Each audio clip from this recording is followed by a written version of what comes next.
So this is something that blew up the other day. Apparently, China decided to do a crackdown on gaming. So The Guardian says here, China has ordered its online gaming companies to further reduce the services they provide to young gamers in a move intended to curb what the authorities described as youth video game addiction. Under the new rule, young gamers are only allowed to spend an hour playing online games on Fridays, weekends, and holidays, according to the official news agency. I don't know how to pronounce that. The rules published by the National Press and Publication Administration said users under the age of 18 would be able to play games only from 8 p.m. to 9 p.m. local time on those days. Online gaming companies would be barred from providing gaming services to minors in any form outside those hours and would need to ensure they had put real name verification systems in place, said the regulator, which oversees the country's video game market. The latest move followed reports that children were using adult IDs to circumvent rules. Previously, the authorities had limited young gamers' playing time to 1.5 hours a day and to 3 hours on holidays. So I didn't know that there were previously regulations on this, 1.5 hours a day and 3 hours on holidays. I didn't know that, but now they went a hell of a lot further and only an hour on basically weekends. So,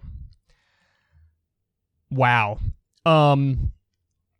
I mean, I think you guys know what my commentary on this is going to be. First of all, I'm surprised this is even happening. This is insane. Second of all, I mean, this is authoritarianism. This is when you don't have freedom and the government can just decide arbitrary things for you. Because also, think about this. There are people who play video games and that's their job. They make a living off of it. You know, they're actual professional gamers, of course, where there's competitions, but then there's also just like streamers who are gamers also. You know, probably most of the people on Twitch, correct me if I'm wrong, you guys would know this stuff better than me. Most of the people on Twitch play games as they chat about whatever.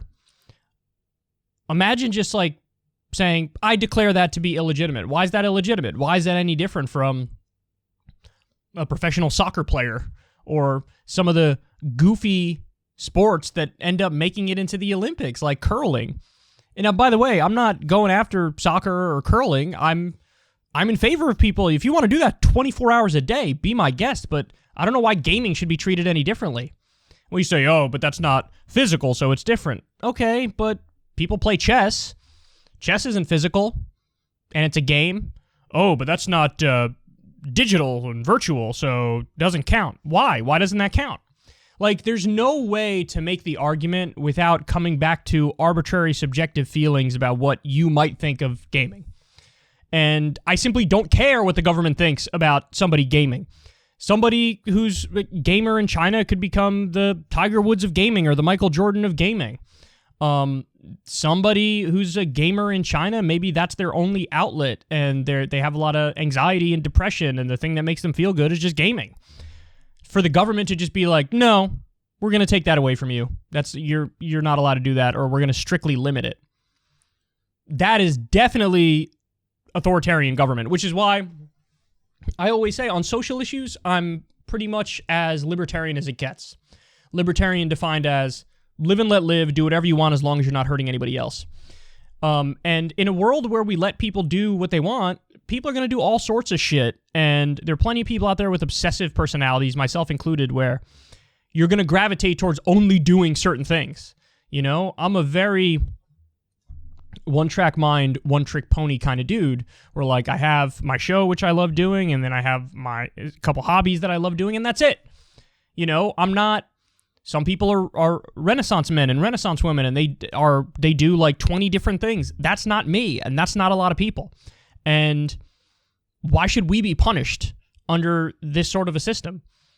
You know, why should you take away people's outlet and their happiness and their hobby? Why should you come up with arbitrary limits because you personally feel like the video game addiction is a problem? And by the way, the Chinese state media has been hammering away on how this is a problem for a while now. They called it something. They said something like, in the article, it says something like they were arguing it leads to spiritual rot. Now, listen, don't get me wrong. Are there people who it's an addiction and it's a negative thing?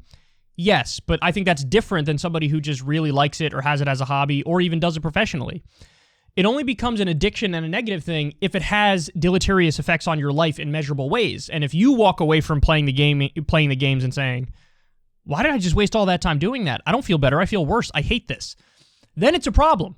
I actually had that issue when I was in like high school or early in college with Facebook, where I opened a Facebook and then I realized one day I had spent like 6 hours just fucking around on there, and I was like, why did I do this? I hate this. I feel miserable. I don't like this. And so I deleted Facebook that day, and I never looked back. I mean, that's the only time in my life I feel like I had a negative addiction.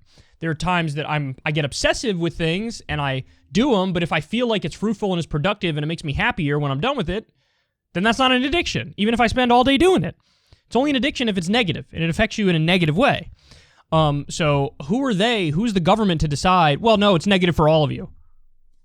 Says who? Why? That's not true. You just made that up. So anyway, that's where we are. And no government should have this kind of authority, especially over your social life on social issues. Like,